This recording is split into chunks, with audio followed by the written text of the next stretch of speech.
Welcome back to another technical deep dive here in the debug zone. Today we're tackling a big question and breaking it down with insights from other users. Hopefully this clears up some misconceptions and helps you get the answer you need. So buckle up, stay a little curious, and let's jump right in.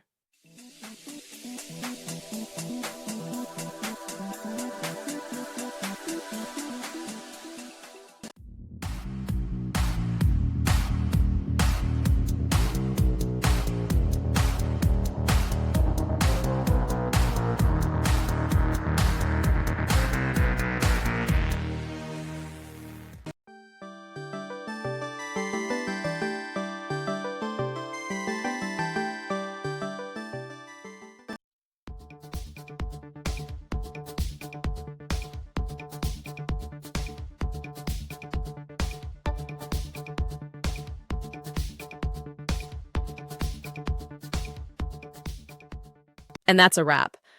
I hope you found the answer you were looking for. If you did, take a second to hit that subscribe button. It really helps out.